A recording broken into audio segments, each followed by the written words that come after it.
Okay, అంటే అదే majority వస్తుందని ఎక్స్పెక్ట్ చేస్తున్నారు ఈసారి?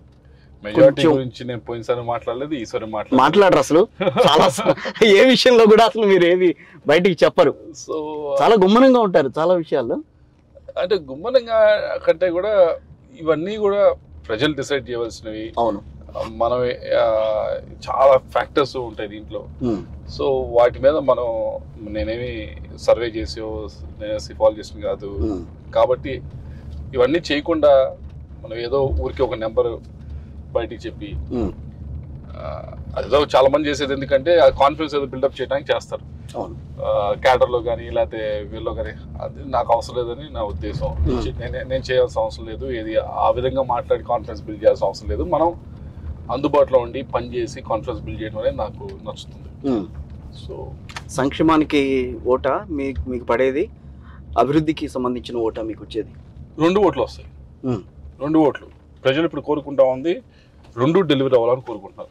సంక్షేమం డెలివరీ అవ్వాలని కోరుకుంటున్నారు, అభివృద్ధి కూడా డెలివరీ అవ్వాలని కోరుకుంటున్నారు. ఎందుకంటే సంక్షేమం ఈ రోజు పనికి వస్తుంది, అభివృద్ధి అనేది నెక్స్ట్ తరాలకు పనికి వస్తుంది చాలా పీపుల్. కానీ గత టీడీపీ ప్రభుత్వంలో సంక్షేమం అనేది పట్టించుకోవాలా, అభివృద్ధి అనే విషయం కూడా పెద్దగా ముందుకెళ్ళలేదని చెప్పి 2019లో ఆ రకమైన మ్యాండేట్ ఇచ్చింది. బట్ ఈసారి వచ్చేసరికి సిచ్యువేషన్స్ మరి ఎట్లా ఉందని అంటారు?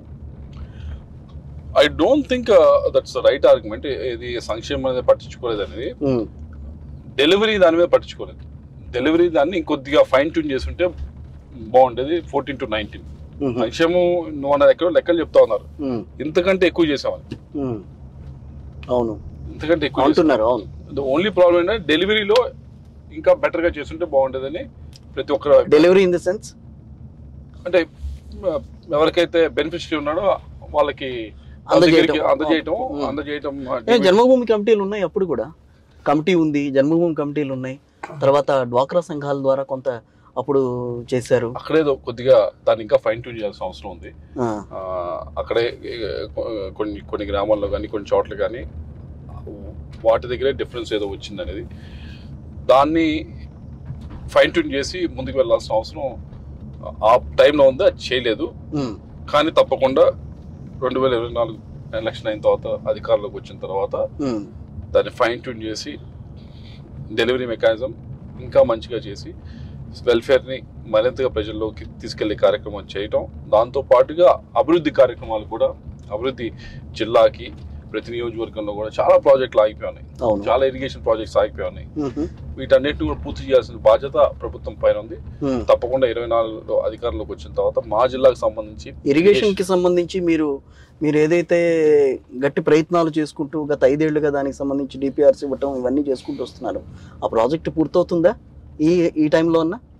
తప్పకుండా పూర్తవుతుంది. దాదాపు 1.5 lakhs అనుకుంటా ఏకర్స్ కి సంబంధించి 1.25 lakh వరకిపూడి సెల్. ఇదివరకు చాలా మంది వచ్చి టెంకాయలు కొట్టారు, శంకుస్థాపన చేశారు, కానీ ప్రాబ్లం ఏంటంటే దానికి పర్మిషన్స్ లేవు. Okay, central government forest area కాబట్టి అంత. ఫారెస్ట్ ఏరియా అయితే ఒక రకం, అది టైగర్ రిజర్వ్ ఏరియా కాబట్టి చాలా కష్టం కాబట్టి పర్మిషన్స్ ఇవ్వలేదు చేయడానికి. ఇప్పుడు ఆ పర్మిషన్స్ అన్ని వచ్చినాయి. బీయింగ్ ఎడ్యుకేషనలిస్ట్ మీరు చాలా విషయాల్లో అన్నిటి మీద అవగాహనతో ముందుకెడతారు. సో పార్లమెంట్లో కూడా చాలా జాగ్రత్తగా ఏ పాయింట్ మాట్లాడుతూనే ఈ వర్కల్పూర్ ప్రాజెక్టు మీద మీరు ఇచ్చిన డిపిఆర్ కానీ లేకపోతే దానికి సంబంధించిన వ్యవహారం అంతా కూడా నడిపింది మీ చేతుల మీదుగానేనా, లేకపోతే రాష్ట్ర ప్రభుత్వం మీకు ఎక్కడైనా సహాయ సహకారాలు అందించిందే? ఆబ్వియస్లీ అందరు సహాయ సహకారాలు తీసుకుంటాం కదా, ఒకరి మీద ఏది కూడా జరగదు కదా. అది అలా అన్నానంటే నేను చాలా తప్పుగా మాట్లాడాను, మొత్తం నేను చేశాను అంటే మాత్రం